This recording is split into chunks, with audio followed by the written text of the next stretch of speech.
Hello friends, welcome to life experience education. आज हम आपके साथ डिस्कस करेंगे RRB group D previous year question paper series का पार्ट रीजनिंग। ये रीजनिंग का क्लास नंबर 9th है। ये जो क्वेश्चन पेपर है आरआरबी ग्रुप डी 14 अक्टूबर 2018 का शिफ्ट फर्स्ट का ये क्वेश्चन पेपर है। मिशन है हमारा रेलवे पार। साथ ही में आप ये सिलेबस देख रहे हैं, 4 पार्ट में डिवाइडेड है और इस तरीके से 100 क्वेश्चन इसमें पूछे जाते हैं और टोटल टाइम ड्यूरेशन आपके पास रहता है 90 मिनट का। तो आइए स्टार्ट करते हैं बिना किसी देरी के क्वेश्चन नंबर फर्स्ट के साथ। Padma is the sister of Suresh mother. How is Padma related to Suresh? यानी कि पद्मा जो है सुरेश की माँ की बहन है। पद्मा जो है कोई सुरेश है, उसकी जो माँ है, उसकी माँ जो है इसकी बहन है कौन? पद्मा। तो जो ये दोनों जो है ये सिस्टर्स हो जाए। पद्मा सुरेश से कैसे संबंधित है? तो इन दोनों का रिलेशन आपको बताना है। तो ये जो है ये आंट हो जाएगी इसकी, यानी कि मौसी हो जाएगी। तो आप करेक्शन कर लीजिए, ये मौसी हो जाएगी। ठीक है, तो ए इसका हो जाएगा करेक्ट आंसर। थोड़ा हिंदी में मिसप्रिंट रहता है तो आप उसको ज़्यादा ध्यान नहीं दीजिए, क्योंकि इंग्लिश का जो है वो करेक्ट माना जाएगा। ये हो जाएगा करेक्ट आंसर। नेक्स्ट क्वेश्चन है, क्वेश्चन नंबर सेकंड है। 4 words have been given below of which 3 are alike in some way and one is different. Choose the odd one out. odd one out आपको find out करना है। Assam, Dhanbad, BHU Varanasi, NIT Warangal, ये तीनों ही क्या है? College है, study college है। और जो सीबीआई है, सेंट्रल ब्यूरो ऑफ इन्वेस्टिगेशन, ये एक इन्वेस्टिगेशन एजेंसी है। तो डी इसका हो जाएगा करेक्ट आंसर। ये ऑड वन आउट है। नेक्स्ट क्वेश्चन की तरफ चलते हैं। Question number second, question number third है। Choose the correct option to complete the series. ये देख सकते हैं आप, एक पैटर्न दिया हुआ है, हाफ सर्कल दिए हैं, फिर उसके बाद एक फुल सर्कल बन रहा है, फिर ये इस टाइप का पैटर्न दिया गया है हाफ में। अब इसको फुल पैटर्न में बनाना है तो ये हाफ है और सेकंड हाफ ये हो जाएगा, यानी कि एक रेक्टेंगल हो जाएगा, यानी कि सी इसका हो जाएगा करेक्ट आंसर। नेक्स्ट क्वेश्चन की तरफ चलते हैं। फिर स्टेटमेंट इसमें गिवन है, ऑल पिग्स आर वाइट, यानी कि जो सभी सुअर हैं वो सफेद है। All pigs are white. ठीक है, ये दिया हुआ है फर्स्ट में। सेकंड क्या है? सम वाइट आर पीकॉक, कुछ वाइट हैं, जो कुछ सफ़ेद हैं वो मोर हैं, पीकॉक है। ठीक है, अब आपको फाइंड आउट करना है कंक्लूजन में क्या दिया गया है। कंक्लूजन में दिया गया है some peacock are pigs. Some peacock are pigs, तो ये फर्स्ट तो रॉन्ग हो जाएगा। सेकंड दिया गया है कुछ सफ़ेद जो है वो सुअर हैं, यानी कि some white are pig. Some white are pig, कुछ सफ़ेद जो है वो सुअर हैं, तो ये तो ऑलरेडी बोला गया है, तो सेकंड करेक्ट है और सेकंड फर्स्ट रॉन्ग है, यानी कि ओनली कंक्लूजन टू फॉलोस, यानी कि सी इसका हो जाएगा करेक्ट आंसर। नेक्स्ट क्वेश्चन की तरफ चलते हैं। एक आपको क्या दिया गया है? ऑप्शन दिया गया है, थर्ड वर्ड को आपको बताना है। वेट लेंसर, वाइट के बारे में आपको बताना है। इंतज़ार, लेंसर, काटना, ये बताना है आपको। वाइट किससे रिलेटेड है? तो ग्नाव से रिलेटेड है, यानी कि बी इसका हो जाएगा करेक्ट आंसर। नेक्स्ट क्वेश्चन है, क्वेश्चन नंबर सिक्स है। एक कोड भाषा है, उसमें ट्रक TRUCK इसको लिखा गया है क्या? RPSAI, इसको ये लिखा गया है। अब उसी कोड भाषा में आपको बताना है टूल को क्या लिखा जाएगा। तो आप इससे देख सकते हैं, जो टी से आर आ रहा है, टी से आर आ रहा है, यानी कि ये -2 हो रहा है। फिर आर से पी, ये भी -2। यू से एस, ये भी -2। ये -2 का पैटर्न चल रहा है, तो यहाँ पर भी टी से -2, यानी कि -2 आना है, यानी कि आर होगा। ओ से -2 जाएंगे आप तो एम होगा, फिर से ओ से -2 एम, और एल से -2 जाएंगे तो जे होगा। तो आर आर एम एम से, यानी कि ये कौन सा ऑप्शन है? डी ऑप्शन इसका करेक्ट आंसर हो जाएगा। इजी क्वेश्चन होते हैं जो अल्फ़ाबेट वाले और ऑर्डर वाले आते हैं डिकोडिंग कोडिंग के, तो ये बहुत ही इजी क्वेश्चन होते हैं। सिर्फ आपको इसके अल्फ़ाबेट नंबर और उसके अपोजिट नंबर याद करना है। डी हो जाएगा करेक्ट। नेक्स्ट क्वेश्चन की तरफ चलते हैं। स्टेटमेंट गिवन है, इस morning dose of coffee good for health. एक कथन दिया गया है, क्या सुबह की खुराक सेहत के लिए अच्छी है? ये पूछा गया है। आर्ग्यूमेंट क्या है? आर्ग्यूमेंट है, yes, coffee contains high antioxidants and many minerals which supply essential nutrients to the body. तो ये करेक्ट है। हाँ, कॉफ़ी में उच्च एंटीऑक्सीडेंट और कई खनिज होते हैं जो शरीर को आवश्यक पोषक तत्व प्रदान करते हैं। तो फर्स्ट हो जाएगा करेक्ट।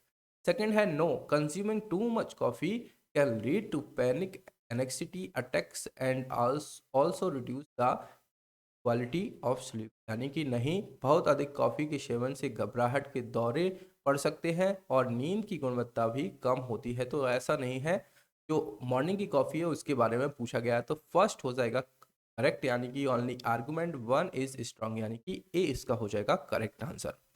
नेक्स्ट क्वेश्चन है, क्वेश्चन नंबर 8 है, फिर से स्टेटमेंट गिवन है।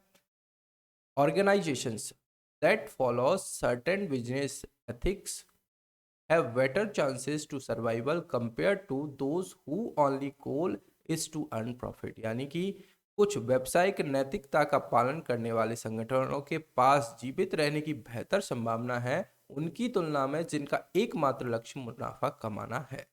अब इसमें आपको एजम्पशन क्या दिए गए हैं, मान्यताएं क्या दी गई हैं। A written code of ethics to let the employees know the dos और don'ts of an organisation is an important. यानी कि कर्मचारियों को ऐसा करने के लिए नैतिकता का एक लिखित कोड और संगठन का ना होना महत्वपूर्ण है। तो ये करेक्ट है। साथ ही में होना या ना होना दोनों ही महत्वपूर्ण है, ये आप इंग्लिश में देख सकते हैं डूज एंड डोंट्स, यानी कि होना और ना होना दोनों ही महत्वपूर्ण है। ये हो जाएगा करेक्ट। सेकंड है organisation should focus on training employees on code of ethics. यानी कि संगठनों को आचार संहिता पर प्रशिक्षण कर्मचारियों पर ध्यान देना चाहिए। यानी कि कोई भी जो है एम्प्लॉय उसको ट्रेनिंग देना अनिवार्य है। यानी कि सेकंड भी करेक्ट हो जाएगा और फर्स्ट भी करेक्ट हो जाएगा। तो इस तरीके से बोथ 1 एंड 2 आर इम्प्लिसिट, यानी कि दोनों निहित हैं। डी हो जाएगा इसका करेक्ट आंसर।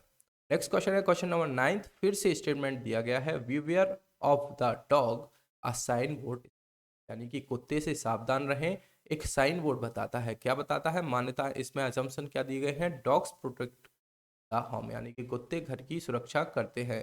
तो जो घर की सुरक्षा करते हैं उसके सामने स्टेप का लिखा रहता है। तो फर्स्ट हो जाएगा आपका करेक्ट। सेकंड है dogs are the most loyal animal, कुत्ते सबसे वफादार जानवर है, ऐसा कुछ स्टेटमेंट में नहीं गिवन है। तो सेकंड हो जाएगा आपका रॉन्ग, फर्स्ट हो जाएगा राइट, यानी ओनली अजम्पशन वन इज, यानी कि ए हो जाएगा करेक्ट आंसर। नेक्स्ट क्वेश्चन है, क्वेश्चन नंबर 10 की तरफ चलते हैं। स्टेटमेंट फिर से इसमें गिवन है, there is more wastage of water due to water purifier. ठीक है, वाटर प्यूरिफायर के कारण पानी की का अपव्यय ज़्यादा होता है, ये आपको स्टेटमेंट गिवन है। अब इसमें बोला गया है yes, houses should adopt way to reuse the excess water produced from the fertilizer filters so that it can be given back to the land। हाँ, तो अपव्यय ज़्यादा होता है तो उसके लिए बोला गया है हाँ, घरों को फिल्टर से उत्पादित अतिरिक्त पानी को के पुनः उपयोग के तरीके अपनाने चाहिए ताकि इसे वापस जमीन पर दिया जा सके। तो ये करेक्ट बात है। सेकंड है नहीं, यह सीवेज सिस्टम में प्रवेश करता है और स्वचालित रूप से वापस चला जाता है। तो ये रॉन्ग हो जाएगा, यानी कि no it's enter the sewage system and automatically goes back, automatically तो नहीं जाता है। सेकंड हो गया रॉन्ग, फर्स्ट हो गया ट्रू, यानी कि इसमें only argument one is strong, केवल एक तर्क निहित है, यानी कि डी इसका हो जाएगा करेक्ट आंसर। क्वेश्चन नंबर 11 की तरफ चलते हैं। अब एक लेटर सीरीज दी गई है आपको, CVETHQ। नेक्स्ट आपको बताना है दी गई श्रृंखला में अगला अक्षर कौन सा होगा। तो CVETHQ, अब नेक्स्ट आपको बताना है। तो देखिए, सी से आप ई की तरफ जाएंगे तो क्या होगा, CDE, ये हो रहा है +2।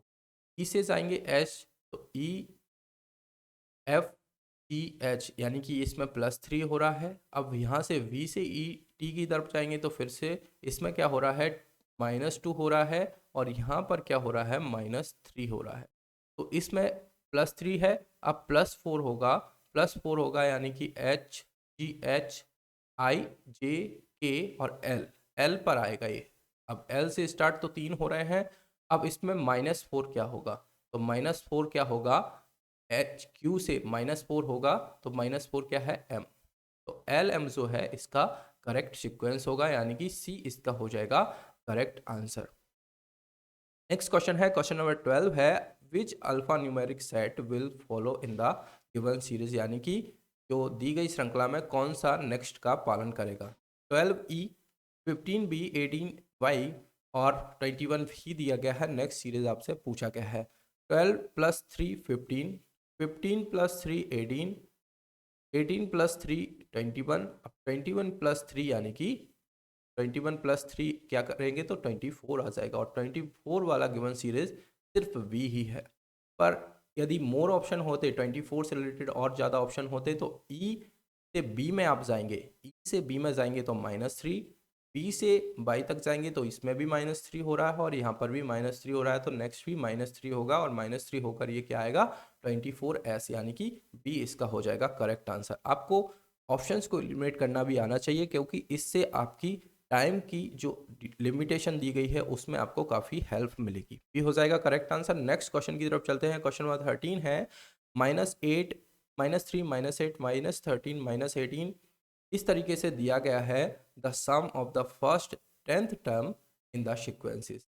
अब 10th टर्म का सम पूछा गया है यानी कि एस एन सम पूछा गया है। एस एन इक्वल्स टू ये हो जाएगा n/2 2a plus n-1 into D, ये होगा n टर्म का सम। अब इसमें d क्या है, इन दोनों का डिफरेंस यानी कि -5, तो डिफरेंस दिया गया है, d की वैल्यू क्या है -5। यहाँ से l टर्म भी आप निकाल सकते हैं। 10th टर्म क्या होगी, ये हो जाएगी l equals to a plus n-1 to D. तो l यानी कि 10th टर्म आपको निकल जाएगी।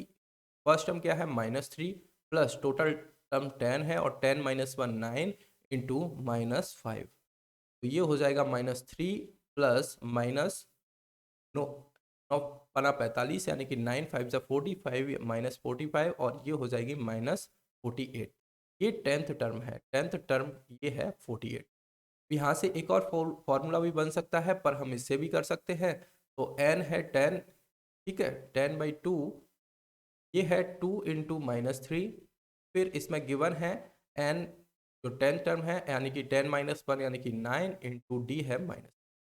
इसको निकालने की भी ज़रूरत नहीं थी, आप डायरेक्टली इससे ही तो सॉल्व आउट कर सकते थे। 2 5 = 10, 5 इंटू -6 -45 -51 हो जाएगा, -51 इंटू 5, तो ये हो जाएगा 5 5 = 25 -255 इसकी 10th टर्म का सम, यानी कि सी इसका हो जाएगा करेक्ट आंसर। सी हो जाएगा करेक्ट। नेक्स्ट क्वेश्चन की तरफ चलते हैं। क्वेश्चन नंबर 14 है find out the least number to be added to 1051 to make it completely divisible by 33। अब 33 से डिविजल होगा यानी कि 11 इंटू 3, 11 से भी डिविजल होना चाहिए और 3 से भी डिविजल होना चाहिए। तो इस क्वेश्चन को इन्होंने कैंसिल आउट किया गया था, तो इसको हम नेक्स्ट की तरफ चलते हैं। ये जो आरआरबी ग्रुप डी है इन्होंने इसको कैंसिल किया गया था रॉन्ग क्वेश्चन के चलते। नेक्स्ट क्वेश्चन है question number 15, the following chart shows the result of 3 athlete academics in the district level selection for 3 years, यानी कि how many selection were done in the year 2014 for the academy C, यानी कि अकादमी सी के लिए वर्ष 2014 में कितने चयन किए गए थे ये आपको बताना है। तो अकेडमी है ए बी सी, ये 3 अकेडमी है और वर्ष के हिसाब से इसमें सिलेक्शन दिए गए हैं। वर्ष 2012 में 2, बी में है 1 और सी में है 3, इस तरीके से ये टेबल गिवन है। अब पूछा गया है वर्ष 2014 में, यानी कि ये है 2014 और ये कितने चयन हुए हैं अकादमी सी में, यानी कि इस अकेडमी में कितने चयन हुए हैं। तो वर्ष 2014 में इसमें 9 सिलेक्शन हुए हैं, यानी कि सी इसका हो जाएगा करेक्ट आंसर। नेक्स्ट क्वेश्चन है क्वेश्चन नंबर 16 है एक कंपनी है उसमें 2015 में XYZ कोई कंपनी है, इसके खर्च को दर्शाता है salaries, lawn interest, tax, infrastructure और R&D, ये सब इसमें परसेंटेज के जरिए दिए गए हैं। यदि कंपनी XYZ ने विभिन्न प्रमुखों पर कुल 100 लाख करोड़ रुपए खर्च किए हैं तो R&D पर कितने खर्च किया है ये आपको बताना है। तो 100 लाख टोटल खर्च किया है, अब R&D का परसेंट कितना है 40%, तो 100 का 40% आप फाइंड आउट कर सकते हैं, ये कितना हो जाएगा 40 लाख करोड़ हो जाएगा, 40 लाख करोड़ हो जाएगा, यानी कि डी इसका हो जाएगा करेक्ट आंसर। नेक्स्ट क्वेश्चन है क्वेश्चन नंबर 17 है एक क्वेश्चन पूछा गया है how many sons does X have, यानी कि एक्स के कितने बेटे हैं ये आपको बताना है। अब स्टेटमेंट फर्स्ट दिया गया है y and z are brothers of w, यानी कि जो y Z हैं वो W के भाई है, यानी कि ये जो तीनों हैं ये तीनों ही भाई हैं, आपस में भाई बहन है। Second statement, the mother of Z, यहाँ पर कोई मदर है जेड की, वो is wife of W father, यानी कि डब्लू के जो पिताजी हैं उसकी वाइफ है। तो ये दोनों वैसे ही पति पत्नी होंगे, है ना। अब ये नहीं बताया गया है कि इसमें कौन मदर है और कौन फादर है, ये इसमें गिवन नहीं है। तो इसका पता लगाना कि एक्स के कितने बेटे हैं ये हम नहीं बता सकते हैं, क्योंकि एक्स जो फर्स्ट स्टेटमेंट है और सेकंड दोनों में ही इसके बारे में बात नहीं हुई है। तो आप बता सकते हैं neither one nor to alone is sufficient, यानी कि ना तो एक और ना दो अकेले पर्याप्त है। तो सी इसका हो जाएगा करेक्ट आंसर, दोनों के जरिए आंसर नहीं दिया जा सकता है। सी हो जाएगा इसका करेक्ट आंसर। नेक्स्ट क्वेश्चन की तरफ चलते हैं। क्वेश्चन नंबर 18 है अमृत। अब आपको सीक्वेंस बताना है, carefully answer the question that is given below. Amrit is older than Manish, यानी कि जो अमृत है ओल्डर है मनीष से। तो यहाँ हम मनीष को बिठा देते हैं, अमृत ओल्डर है तो अमृत को ऊपर बिठा देते हैं। फिर बोला है Vishnu is older than Manish, Vishnu older है यानी कि विष्णु को यहाँ कहीं कर देते हैं। और वट यंगर देन अमृत, तो अमृत से नीचे है और मनीष से ऊपर है Vishnu. Diwakar is younger than Rakesh and Manish, यानी कि जो दिवाकर है वो यंगर है राकेश और मनीष से। तो राकेश को यहाँ कहीं सेट कर देते हैं, मनीष ऑलरेडी ऊपर है। Manish is older then Rakesh, तो ये हो ही गया है, मनीष ओल्डर है राकेश से, तो ये सीक्वेंस बढ़ता है। अब पूछा गया है सबसे बड़ा कौन है, हु इज द एल्डेस्ट, तो सबसे बड़ा कौन है, अमृत। यहाँ पर सबसे बड़ा कौन है, अमृत है, यानी कि इसका हो जाएगा करेक्ट आंसर। नेक्स्ट क्वेश्चन की तरफ चलते हैं। क्वेश्चन नंबर 19 है, एक प्रॉब्लम फिगर आपको दिया गया है, एक सर्कल दिया गया है और उसके अंदर ट्रेंगल दिया गया है। अब नेक्स्ट में है सर्कल और दो ट्रेंगल उसको इस तरीके से काट रहे हैं, ये दिया गया है। अब फिर स्क्वायर दिया गया है और उसके अंदर एक सर्कल दिया गया है, तो आप इसके ज़रिए ये लगा सकते हैं कि अगला जो नेक्स्ट होगा उस स्क्वायर होगा और सर्कल उसको काटेंगे, सर्कल उसको काटेंगे, जैसे कि ट्रेंगल इसको काट रहे थे, तो बी इसका हो जाएगा करेक्ट आंसर। नेक्स्ट क्वेश्चन है, क्वेश्चन नंबर 20 है, प्रॉब्लम फिगर और आंसर फिगर दोनों गिवन है। ये एफ है, एक मिरर दिया हुआ होगा तो उसके ज़रिए ये इसका इमेज ऐसा बन रहा है, एम का इमेज बन रहा है, एन का बन रहा है, तो नेक्स्ट क्या होगा, ठीक है। एक मिरर इमेज फॉर्म है, तो ए बी कोई मिरर इमेज नहीं है, एल एम भी नहीं है, के आई भी नहीं है, तो जो एल है इसका मिरर इमेज ये बन रहा है, यानी कि डी इसका हो जाएगा करेक्ट आंसर। नेक्स्ट क्वेश्चन है, क्वेश्चन नंबर 21 है, एक ट्रेंगल और स्क्वायर दिए गए हैं, तो इस तरीके से ये ट्रेंगल है और ये स्क्वायर बन रहा है। अब नेक्स्ट फिगर में क्या है, एक स्क्वायर दिया गया है और एक पेंटागन दिया गया है, यानी कि पहले स्क्वायर है और उसके अंदर पेंटागन है, उसके अंदर स्क्वायर है, इस टाइप का ये फिगर होगा। अब एक स्क्वायर है और ये है पेंटागन, ये सिर्फ एक ही फिगर में है, यानी कि बी इसका हो जाएगा करेक्ट आंसर। देखिए ट्रायंगल स्क्वायर और फिर इसके अंदर एक पेंटागन आ रहा था, यानी कि स्क्वायर पेंटागन फिर हेक्सागन आएगा इसके अंदर, यानी कि इसके अंदर यहाँ से हेक्सागन भी आ जाएगा, यानी कि बी ऑप्शन इसका हो जाएगा करेक्ट आंसर। नेक्स्ट क्वेश्चन है, क्वेश्चन नंबर 22 है, आपको दिए गए चित्रों में विषम पहचानना है, यानी कि ऑड वन आउट फाइंड करना है। एक हेक्सागन, टू सर्कल, फिर आता है स्क्वायर, टू सर्कल, ट्रेंगल आता है, टू सर्कल, पर जो ये सर्कल आता है उसमें एक ही सर्कल है और वो भी पॉइंट बिंदु है, यानी कि डी इसमें ऑड वन आउट हो जाएगा, यानी कि डी ही हो जाएगा करेक्ट आंसर। नेक्स्ट क्वेश्चन है, क्वेश्चन नंबर 23 है, इस तरीके से दिए गए हैं। अब इसका एक सिंगल फॉर्म दिया गया है, इस तरीके से ये दिए गए हैं। अब इसमें क्या हो जाएगा, ये सिंगल फॉर्म के बाद जीरो, ये सर्कल बनाए गए हैं, तो यहाँ पर सर्कल लगा दिए जाएंगे, यानी कि कौन सा ऑप्शन हो जाएगा, बी ऑप्शन करेक्ट हो जाएगा, ये है करेक्ट आंसर। नेक्स्ट क्वेश्चन है, क्वेश्चन नंबर 24 है, डैश और जंप, यानी कि क्या कूद से रिलेटेड है, खाली स्थान को आपको पूरा करना है, तो बाउंस जो होगा वो जंप से रिलेटेड होगा, यानी कि उछाल, डी हो जाएगा इसका भी करेक्ट आंसर। क्वेश्चन नंबर 25 की तरफ चलते हैं, कैप्सिकम, मैट, रेड, ये किस तरीके से रिलेटेड है, शिमला मिर्च, चटाई और चूहा, ये आपस में कोई भी रिलेशन नहीं रखते हैं, यानी कि शिमला मिर्च, चटाई और चूहा, मैट और रेड, यानी कि ए इसका हो जाएगा करेक्ट आंसर। क्वेश्चन नंबर 26 है, the above Venn diagram represent the student who plays 3 sports MNLL in a class. Total number of student who plays game M, यानी कि खेल में एम खेलने वाले छात्रों की कुल संख्या आपको बताना है। तो जो खेल एम है, इसको खेलने वाले कुल जो छात्र हैं उनकी संख्या यानी कि 11, ये हो जाएगा +8 +6 और +7।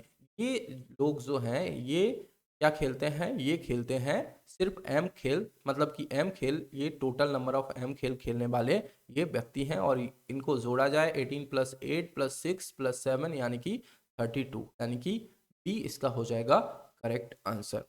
नेक्स्ट क्वेश्चन है, क्वेश्चन नंबर 27 है। ये एक इमेज दी गई है, इसका मिरर लगाया गया है, तो आपको ये फॉर्म करना है। अब ये देखिए, ये एरो टाइप का बन रहा है, ये स्टार है पर ये मिडिल में है, ये थोड़ा साइड में है, ये ऊपर नीचे, यानी कि ये दोनों गलत है। ये तो गलत ही है, पर ये थोड़ा ऑलमोस्ट है। पर ये जो स्क्वायर अंदर वाला है, ये इस छोटे वाले स्क्वायर के थोड़ा पास में है, पर ये मिडिल में है। ये डिफरेंस जो है दूर है, पर इसको देखा जाए तो थोड़ा अप्रॉक्सीमेटली इसके जैसा दिखता है। पर आरआरबी ग्रुप डी ने इस क्वेश्चन को कैंसिल किया था, यानी कि बी इसका करेक्ट आंसर नहीं है, इसको किया गया था कैंसिल। तो हम थोड़ा देख सकते हैं बी हो सकता था यदि करेक्ट, यदि ये वाली डिस्टेंस थोड़ी कम होती तो। नेक्स्ट क्वेश्चन की तरफ चलते हैं, क्वेश्चन नंबर 28 है। एक प्रॉब्लम फिगर दिया गया है, इसमें इस टाइप का एक डायग्राम दिया गया है और ये दिया गया है, ये डायग्राम दिए गए हैं। अब इसमें आंसर फिगर में कौन सा बनेगा, तो ये देखिए, ये ऐसा बन रहा है, यहाँ पर बन रहा है ये, फिर ये वाला भी है इसमें साथ में, और ये भी है और ये भी है, ये भी है, ये भी है, यानी कि ए इसका हो सकता है करेक्ट आंसर, ये ही होगा करेक्ट आंसर। क्वेश्चन नंबर 28 का ए हो जाएगा करेक्ट। नेक्स्ट क्वेश्चन है, east becomes north east, then what will west become, यानी तो डायरेक्शन है ईस्ट वेस्ट नॉर्थ साउथ। अब ईस्ट को बोल रहा है नॉर्थ ईस्ट बनाना, नॉर्थ ईस्ट यहाँ कहीं पर होगा। नॉर्थ ईस्ट बनाने के लिए इसको 45 एंटी क्लॉकवाइज डायरेक्शन में घुमाना होगा। अब बोला है वेस्ट बिकम, अब वेस्ट को 45 डायरेक्शन में आपको रोटेट करना है, यहाँ से 45 में एंटी क्लॉकवाइज डायरेक्शन में रोटेट करना है, तो ये क्या हो जाएगा, साउथ वेस्ट हो जाएगा, यानी कि दक्षिण पश्चिम हो जाएगा, यानी कि ए इसका हो जाएगा करेक्ट आंसर। क्वेश्चन नंबर 30 है, फिर से मिरर फॉर्म दर्पण छवि आपको बताना है। ये बनेगी, देखिए आप यहाँ से, ये ऐसा, फिर ये और ये इस टाइप का फॉर्म बनेगा, और यहाँ पर इसमें कोई भी खाली सर्कल बनेगा, यानी कि ये नहीं होगा और ये नहीं होगा। अब इसमें भी बी इसका हो जाएगा करेक्ट आंसर, बी हो जाएगा करेक्ट आंसर, क्योंकि दोनों ही खाली सर्कल यहाँ पर बनाए गए हैं, सिर्फ बी में बना हुआ है, बी हो जाएगा करेक्ट आंसर। ये था आज की सीरीज का हमारा लास्ट क्वेश्चन। लेक्चर आपको पसंद आए तो लाइक एंड शेयर जरूर कीजिए, और साथ ही में लाइफ एक्सपीरियंस एजुकेशन चैनल के साथ जुड़ने के लिए आप चैनल को सब्सक्राइब भी कीजिए। साथ ही में हमारे सोशल मीडिया हैंडल्स हैं, इंस्टाग्राम फेसबुक पेज है, टेलीग्राम चैनल है, लाइफ एक्सपीरियंस एजुकेशन नाम से आप हमें यहाँ भी फॉलो कर सकते हैं। Thank you.